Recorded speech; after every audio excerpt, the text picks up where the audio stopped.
പറയണം വിജയ, ഇതൊന്നും അനുഭവിക്കാതെ പോകില്ലടോ നീ. ഇതൊന്നും അനുഭവിക്കാതെ പോകില്ല. സാധാരണക്കാരുടെ കണ്ണീര് വിറ്റ പൈസ കൊണ്ട് നീയൊന്നും നന്നായില്ല വിജയ. നീയും നന്നായില്ല, നിന്റെ കുടുംബവും നന്നായില്ല. ഒക്കെ മുടിഞ്ഞു പോകുകയുള്ളൂ. ഇത് ഞാൻ പറയുന്നതല്ല കേട്ടോ. ഇവിടത്തെ സാധാരണക്കാർ ഓരോ ദിവസവും രാവിലെ നിന്നെ പ്രാഗി എന്നിട്ട് ഉടുപ്പുമാനില്ലാതെ നമ്മളെ പൈസ എടുത്തിട്ട് വാക്ക് പാലിച്ചു, കൂടെ നിന്നു. കൂടെ നിന്നിട്ടാണ് കേരളത്തിലെ മാത്രമല്ല, ലോകമെങ്ങുമുള്ള എന്താ പറയാ സാധാരണ ജനങ്ങൾ മുഖ്യമന്ത്രിയുടെ ദുരിതാശ്വാസ നിധിയിലേക്ക് ഏതാണ്ട് 750 കോടി, 750 750 കോടി രൂപ മുഖ്യമന്ത്രിയുടെ ദുരിതാശ്വാസ നിധിയിലേക്ക് കൊടുത്തിട്ട് 2 വർഷമായി കേട്ടോ. 2 വർഷം ഇല്ലെങ്കിൽ ഒരു 1.5 വർഷം കഴിഞ്ഞു. കാരണം ഈ ദുരന്തത്തിന്റെ തൊട്ട് പിന്നാലെ തന്നെ മുഖ്യമന്ത്രിയുടെ ദുരിതാശ്വാസ നിധിയിലേക്ക് ഇങ്ങനെ സഹായങ്ങൾ ഒഴുകുകയായിരുന്നു. യഥാർത്ഥത്തിൽ ഒരു 3-4 മാസത്തിനകം തന്നെ ഈ ദുരന്ത ബാധിതരെ മുഴുവനും അവർക്ക് പുനരധിവാസം നടത്താൻ സർക്കാരിന് കയ്യിൽ കാശുണ്ടായി. സർക്കാരിന്റെ കാശല്ല, സർക്കാരിന്റെ ഖജനാവിൽ നിന്ന് എടുക്കേണ്ട, ഇത് ജനങ്ങൾ കൊടുത്ത കാശ്. ആ കാശ് 2 വർഷം ചെലവാക്കാതെ ഇനി അത് പുട്ടടിച്ചു പോയോന്ന് ദൈവം തമ്പുരാൻ അറിയാം.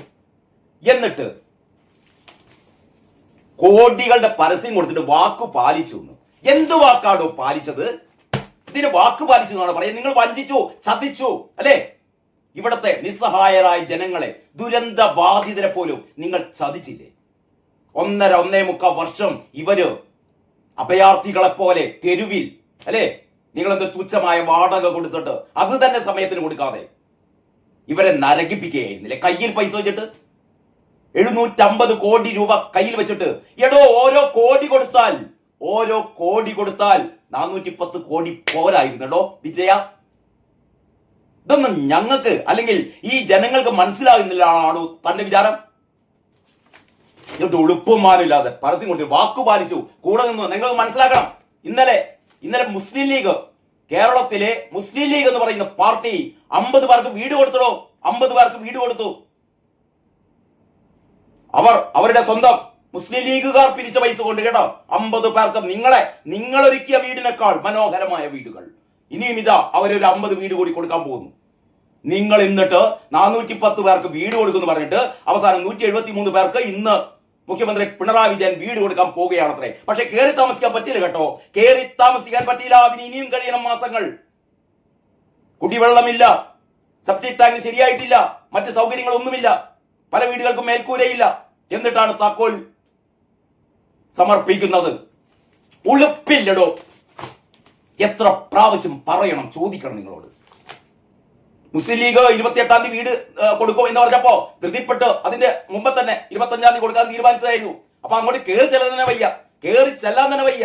അവസാനമാണ് 3 ദിവസം കൂടി താമസിപ്പിച്ചത്, 4 ദിവസം കൂടി താമസിപ്പിച്ചത്. ഇന്നത്തെ മാതൃഭൂമി വളരെ കൃത്യമായി പറയുന്നുണ്ട്. ഞാൻ അതിലേക്ക് വരാം. നമ്മളിപ്പോ സംസാരിക്കുന്ന മാർച്ച് 1-ാം തീയതിയാണ്.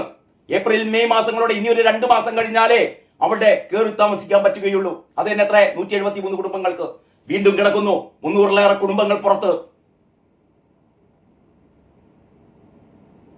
പിണറായി വിജയന് വലിയ ദണ്ഡമൊന്നുമില്ല. കാരണം 1.5 മാസം കൂടി കഴിഞ്ഞാൽ കസേര വിട്ട് പോകേണ്ടതല്ലേ അല്ലേ? പരമാവധി 1.5 മാസം കൂടിയല്ലേ. നിങ്ങളുടെ ഈ പറയുന്ന ചെറ്റത്തരം, ഈ പറയുന്ന നാറിത്തരം, ഈ പറയുന്ന തെണ്ടിത്തരം, ഈ പറയുന്ന തെമ്മാടി ഭരണം ഇവിടെ നടക്കുകയുള്ളൂ അല്ലേ? അത് കഴിഞ്ഞു കഴിഞ്ഞാൽ ജനങ്ങളുണ്ടല്ലോ പുറങ്കാല് കൊണ്ട് അറബിക്കടലിലേക്ക് നിങ്ങളെ ചവിട്ടി എറിയും കേട്ടോ.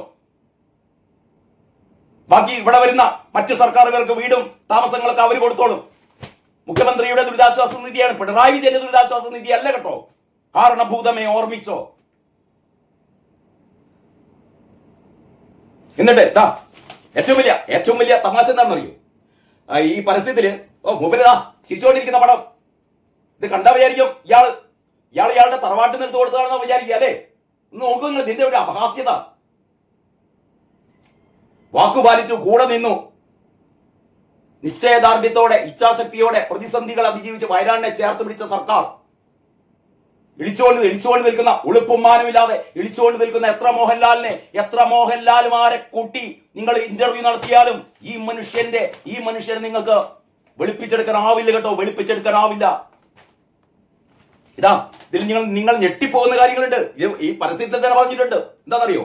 410 വീടുകൾ ഉൾക്കൊള്ളുന്ന സമഗ്ര പുനരധിവാസ ഗ്രാമം എന്നാണ് തുടക്കത്തിൽ. അത് നമുക്ക് അറിയടോ. നിങ്ങൾ 410 പേർക്കാണ് വീടുണ്ടാക്കി കൊടുക്കാൻ പോകുന്നത് എന്ന് നമുക്കറിയാം. കുറെ കാലം പറയുന്നു. ഇതിന്റെ മേലെ തന്നെ 410 പേർക്ക് ഇപ്പൊ നിങ്ങൾ കൊടുക്കുന്നില്ല. അത് പറ. ഇപ്പൊ നിങ്ങൾ 173 പേർക്കേ കൊടുക്കുന്നുള്ളൂ പൂർത്തിയാവാത്ത വീടുകൾ, അല്ലേ? എന്നിട്ട് തുടക്കത്തിൽ തന്നെ 410 വീടുകൾ ഉൾക്കൊള്ളുന്ന സമഗ്ര പുനരധിവാസ ഗ്രാമം, മണ്ണാങ്കട്ട ഗ്രാമം. അവിടെ എന്തൊരു ഫുട്ബോൾ കളിക്കാനുള്ള സ്ഥലം, അവിടെ Maveli store, medical shop, anganwadi. ഞാൻ പറയാം, അതിന്റെയൊക്കെ കഥ പറയാം. 35 ക്ലസ്റ്ററുകളായി ആസൂത്രിത വികസനം. കേട്ടോ, നല്ല ആസൂത്രണമാണ്. 2 വർഷം കാത്തിരുന്ന ആസൂത്രണം. ആദ്യഘട്ടത്തിൽ 178 കുടുംബങ്ങൾക്ക് വീട് കൈമാറും. 351.48 കോടി രൂപയുടെ ഭരണാനുമതിയോടെ നടപ്പാക്കുന്ന പദ്ധതി. അതാണ് ഇതിലെ ഏറ്റവും വലിയ തട്ടിപ്പ്. എന്താണ്? 351.48 കോടി, 351.1 കോടി രൂപ, അല്ലേ? 351 കോടി രൂപയുടെ ഭരണാനുമതിയോടെ നടപ്പാക്കുന്ന പദ്ധതി. ഭരണാനുമതിയും കൊടുത്തു കഴിഞ്ഞു. ഒന്ന് കടലാസും പേനയും എടുത്തിട്ടെ, കടലാസും പേനയും എടുത്തിട്ട് കണക്ക് കൂട്ടി നോക്കി നിങ്ങളെല്ലാവരും. ഇനി പൂർത്തിയാക്കാൻ വേണ്ടി പോകുന്ന, എന്നോ എപ്പോഴോ പൂർത്തിയാകുമെന്ന് കരുതുന്ന 410 വീടുകൾ നിങ്ങൾ കരുതുക. 410 വീടുകൾക്ക്, അതുകൂടാതെ ആ പ്രദേശത്തുള്ള എന്താ പറയുക, നേരത്തെ ഞാൻ പറഞ്ഞ ഫുട്ബോൾ ഗ്രൗണ്ട്, മാവേലി സ്റ്റോറ്, മറ്റേ അങ്കണവാടി, റേഷൻ കട, മാവേലി സ്റ്റോറ്, ഇതൊക്കെ എല്ലാ സ്ഥലത്തും ഉണ്ട്. ഇതൊക്കെ ഉൾക്കൊള്ളുന്ന ഒരു ടൗൺഷിപ്പ് ആണ്. അത്രേ ഈ ആൾക്കാർ കേട്ടായിരിക്കുന്നത്. ടൗൺഷിപ്പ് എന്ന് പറഞ്ഞാൽ എന്തോ ഭയങ്കര സംഭവമാണെന്ന്. ഇത്രയേ ഉള്ളൂ. അവിടെ ഒരു മാവേലി സ്റ്റോർ ഉണ്ടാവും, ഇവിടെയൊക്കെ മാവേലി സ്റ്റോർ ഉണ്ടാവില്ലേ? കുട്ടിക്ക് കളിക്കാനുള്ള ഒരു പാർക്ക്, കുട്ടിക്ക് ഓടി കളിക്കാനുള്ള പാർക്ക്. നമ്മുടെ നാട്ടിൽ എത്ര സ്ഥലം പാർക്കുകളുണ്ട്, ചെറിയ കുഞ്ഞു പാർക്കുകൾ, ഫുട്ബോൾ കളിക്കാനുള്ള സ്ഥലം. ഇതിനെല്ലാം കൂടിയും ഭരണാനുമതി എത്രയാണെന്ന് അറിയോ? ഇത് കള്ളത്തരം പറഞ്ഞ പരസ്യമാണ്. പിണറായി വിജയൻ തന്നെ ഇളിച്ചുകൊണ്ട് നിന്നിട്ട് പരസ്യം ചെയ്തതാണ്. 351.5 കോടി രൂപ. 410 വീടിന് ഇവര് പറയുന്നത് എത്രയാണ്? 30 ലക്ഷം. ഒരു വീടിന് 30 ലക്ഷം. ആ പള്ളി പോയി പറഞ്ഞാൽ മതി കേട്ടോ. 30 ലക്ഷത്തിന്റെ വീട് നിങ്ങൾ ഉണ്ടാക്കി കൊടുക്കുന്ന 1000 സ്ക്വയർ ഫീറ്റ് വീട് 10 ലക്ഷം ആവൂലോ. ഈ പോട്ടെ, നിങ്ങളെ പുട്ടടിയും മറ്റൊക്കെ കഴിഞ്ഞിട്ട് 10-15 കോടിക്കോ വേണ്ട, 20 കൂട്ടിക്കടോ. 20 ഒരു വീടിന് 20 ലക്ഷം, അല്ലേ? 410 വീടിന് എത്രയായി? 410 വീടിന് എത്രയായി? 82 കോടി. 100 കോടിയിൽ താഴെ, 100 കോടിയിൽ താഴെ വരൂ. 100 കോടിയിൽ താഴെ വരൂ. എത്രയാണ് ഭരണാനുമതി? 351.5. ബാക്കി 251.5 കോടി ഉണ്ട് കേട്ടോ. ഈ 251.5 കോടിക്കാണ് ഇവര് ഒരു football ground, Maveli store, anganwadi, ഒരു മറ്റേ ഹെൽത്ത് സെന്റർ, അങ്ങോട്ടേക്കുള്ള മറ്റേ കുടിവെള്ളം, എല്ലാം കൂടി ഒരു 10, 20, 25 കോടി കൂട്ടിക്കോ. ഏറി വന്നാൽ ഒരു 125. ഇനി പോട്ടെ, കമ്മീഷനും മറ്റേ കുടച്ചക്രവും എല്ലാം കൂടിയും, മറ്റേ സജി ചെറിയ പറഞ്ഞ പോലെ കുന്തും കുടച്ചക്രവും എല്ലാം കൂടിയും 150 കോടി. എത്രയാണ്? 351.5 കോടി. 200 കോടി പുട്ടടിക്കാനുള്ളതല്ലോടോ, അല്ലേ? നിങ്ങൾ പറഞ്ഞോ, നിങ്ങൾ പറ. 351.5 കോടിയുടെ എന്ത് സംഭവമാണ് അവിടെ ഉണ്ടാക്കാൻ പോകുന്നത്? ഇത് ഭരണ അനുമതി കിട്ടിയതാണേ.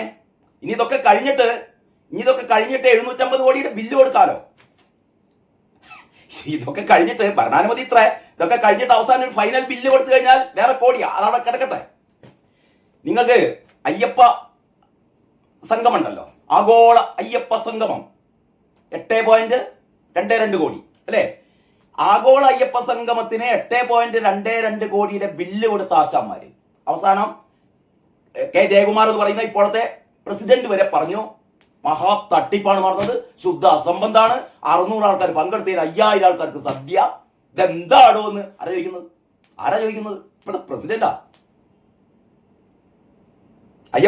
ആഗോള അയ്യപ്പ സംഗമം നടന്നിട്ട് 3-4 മാസമായി, 4 മാസം കഴിഞ്ഞു. ഇപ്പോഴും കണക്ക് തയ്യാറായിട്ടില്ല. ആഗോള ഒറ്റ ദിവസത്തെ പരിപാടി. ആ പരിപാടിയുടെ കണക്ക് ഇതുവരെ ഹൈക്കോടതി കണക്ക് കൊടുക്കാൻ പറയട്ടെ, ഇങ്ങനെ നീട്ടിക്കൊണ്ടുപോകാണ്. ഇനിയും പറയുന്നത് 2 ആഴ്ച കഴിയണം കണക്ക് തയ്യാറാക്കാന്ന്. കാരണം കള്ളക്കണക്ക് തയ്യാറാക്കണ്ടേ? കള്ളക്കണക്ക് തയ്യാറാക്കാൻ എളുപ്പം പറ്റും. നേരത്തെ കൊടുത്ത കള്ളക്കണക്കിനനുസരിച്ച് ഒപ്പിക്കണ്ടേ? അത് കുറച്ച് ബുദ്ധിമുട്ടാണ്. നേരത്തെ കൊടുത്ത ബില്ലിനനുസരിച്ച് കള്ളക്കണക്കുകൾ ബില്ലൊക്കെ വേണം. ഞാൻ പറയുന്നത് എന്താണെന്ന് വെച്ചാൽ ആഗോള അയ്യപ്പ സംഗമത്തിന് 8.22 കോടി ഇൻവോയ്സ് കൊടുക്കുകയും അതിൽ ഒരു 10% പോലും ചെലവാക്കിയിട്ടില്ല എന്ന് ലോകമാകെ ബോധ്യപ്പെടുകയും ചെയ്ത ശുദ്ധ തട്ടിപ്പ് നടത്തിയ തെമ്മാടികളല്ലേ അല്ലേ? അവര് ഇതിലെത്ര തട്ടിപ്പ് നടത്തിയിട്ടുണ്ടാവും കൂടി നോക്കിയ. ഇപ്പൊ ഞാൻ പറഞ്ഞപ്പോ 200 കോടി അല്ലേ? 200 കോടി ഒക്കെ ശരിയാക്കി. 200 കോടി, അതായത് ദുരന്തബാധിതർക്ക്, വയനാട്ടിലെ ദുരന്തബാധിതർക്ക് വീട് വെച്ച് കൊടുക്കുക എന്ന് പറയുന്ന പദ്ധതിയിൽ എന്റെയും നിങ്ങളുടെയും ഈ നാട്ടിലെ എല്ലാ സാധാരണക്കാരുടെയും കയ്യിൽ നിന്ന് സംഭാവന വാങ്ങിയിട്ട് 200 കോടി പുട്ടടിച്ചു. അല്ലെങ്കിൽ പലരുടെയും പോക്കറ്റിലേക്ക് പോയി. അല്ലാന്ന് ആർക്കെങ്കിലും അഭിപ്രായം ഉണ്ടെങ്കിൽ കണക്ക് പറയടോ. ഈ വീഡിയോന്റെ താഴെ നിങ്ങളുടെ കണക്ക് പറ. നീ പോട്ടെ, വീടിന് 30 ലക്ഷം കൂട്ടിക്കോ. 30 ലക്ഷമാണെങ്കിലും ഒരു എത്രയാണ്? ഒരു 40 കോടി അല്ലേ? ഒരു 40 കോടിയും കൂടി കൂടും. ഇത്രയല്ലേ ഉള്ളൂ. എന്നാലും ബാക്കി അവിടെ 160 കോടി അവിടെ പോയി. എവിടെ പോയി? ആരുടെ പോക്കറ്റ് പോയി? പറയണം വിജയ. ഇതൊന്നും അനുഭവിക്കാതെ പോകില്ലടോ നീ. ഇതൊന്നും അനുഭവിക്കാതെ പോകില്ല. സാധാരണക്കാരുടെ കണ്ണീര് വിറ്റ പൈസ കൊണ്ട് നീയൊന്നും നന്നായില്ല വിജയ. നീയും നന്നായില്ല, നിന്റെ കുടുംബവും നന്നാവില്ല. ഒക്കെ മുടിഞ്ഞു പോകുകയുള്ളൂ. ഇത് ഞാൻ പറയുന്നതല്ല കേട്ടോ. ഇവിടത്തെ സാധാരണക്കാർ ഓരോ ദിവസവും രാവിലെ നിന്നെ പ്രാഗി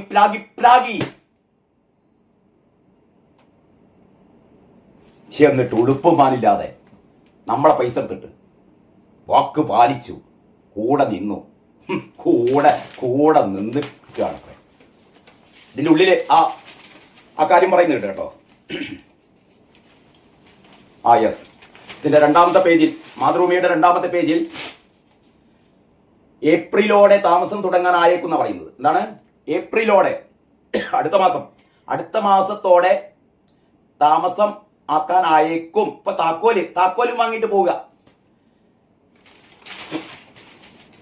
പിന്നെ അതിന്റെ കൃത്യമായ വാർത്ത എങ്ങനെയാണ്? താക്കോൽ ദാനം ഞായറാഴ്ച നടക്കുമ്പോഴും വീടുകളിൽ കുടുംബത്തിന് താമസം തുടങ്ങാനാവുക ഏപ്രിൽ മാസത്തോടെയായിരിക്കും. 1, 3, 4 സോണുകളിലായാണ് ഇപ്പോൾ 178 വീടുകൾ തയ്യാറാക്കിയിരിക്കുന്നത്. ഇനി ബാക്കി അപ്പൊ ഈ 178 വീടുകളിൽ തന്നെ താമസിക്കാൻ നിങ്ങൾക്ക് അടുത്ത മാസം വരെ കാത്തിരിക്കണം. എടോ വിജയ, എന്നാ അടുത്ത മാസം ഉദ്ഘാടനം വെച്ചാൽ പോരെ? താക്കോൽ കൈമാറ്റം വെച്ചാൽ പോരെ? പക്ഷെ പറ്റില്ലല്ലോ. അപ്പോഴത്തേക്ക് തെരഞ്ഞെടുപ്പ് ചട്ടങ്ങൾ നിലവിൽ വരും. അപ്പൊ ഈ പരിപാടി നടക്കില്ല. അതുകൊണ്ട് അതിന്റെ മുമ്പേ എന്നിട്ട് പറയും, ഞങ്ങളിതാ വയനാട്ടിലെ ജനങ്ങളെ, കോപ്പ് വയനാട്ടിലെ ജനങ്ങളെ. എടോ ഇതൊക്കെ ജനങ്ങൾക്ക് അറിയിടൂ. നിങ്ങൾ ഇങ്ങനെ കോടികൾ മുടക്കിയിട്ട് എമ്മാതിരി പരസ്യം ചെയ്തിട്ട് എന്ത് കാര്യം? ജനങ്ങൾക്ക് അറിയില്ലേ? പിന്നെ ജനങ്ങൾ അറിയുന്നത് നിങ്ങൾക്ക് എന്തല്ലേ? ജനങ്ങൾ അറിഞ്ഞിട്ട് നിങ്ങൾക്ക് എന്താ? നിയമസഭ തല്ലിപ്പൊളിച്ചിട്ട് ലോകം മുഴുവൻ കണ്ടു. നിയമസഭ തല്ലിപ്പൊളിക്കുന്നതും ശിവൻകുട്ടിയുടെ താണ്ഡവവും കമ്പ്യൂട്ടർ തെറിയുന്നതും ഇ പി ജയരാജൻ കസാരെടുത്ത് മറിച്ചിടുന്നതും അല്ലേ? ലക്ഷങ്ങളുടെ നഷ്ടമുണ്ടാക്കി. ആരുടെ?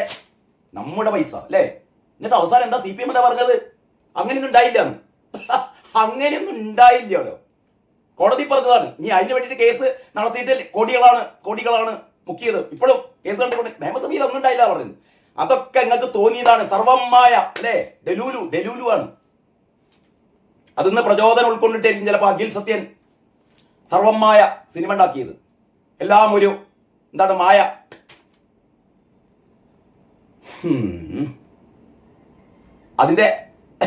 അതിന്റെ ബാക്കിയായിരുന്നല്ലോ നമ്മുടെ പെടലി മന്ത്രിക്ക് എന്താണ് ഗോവിന്ദൻ പറഞ്ഞ എന്താ വെച്ചാൽ മറ്റേ ഗറില്ല ആക്രമണം എന്നാണ്. ഗറില്ല ആക്രമണം. ഈ ഗറില്ല ആക്രമണത്തിന്റെ ആൾക്കാർ ഇവരാണ് അല്ലേ? ഗറില്ല ആക്രമണത്തിന്റെ ടീമാണ് ഇപ്പൊ നടത്തുന്നത്. KSCക്കാരാണ് അത്രേ. KSCക്കാരുടെ ഗറില്ല ആക്രമണം പെട്ടെന്ന് ചാടി വീഴുകയാണ് കരിങ്കൊടിയുമായി. ഇപ്പൊ പോലീസുകാരാകെ നട്ടനിരിയാണ്. കാരണം ഈ ഗൺമാനാണ് മൊഴി കൊടുത്തത്. ആയുധം കൊണ്ട് ആക്രമിക്കുകയായിരുന്നു. ഏതായുധടോ? എന്തായുധടോ? അതിന് മൂപ്പർക്ക് പേരില്ല. മൂപ്പർ ഇതുവരെ അങ്ങനെ ഒരു ആയുധം കണ്ടിട്ടില്ല അത്രേ. കാണാത്ത ആയുധം കൊണ്ട് ആക്രമണം. ആ ആക്രമണം ഈ 10-35 വീഡിയോ ക്യാമറകളും CCTV ഒന്നും അതിൽ പതിഞ്ഞില്ല.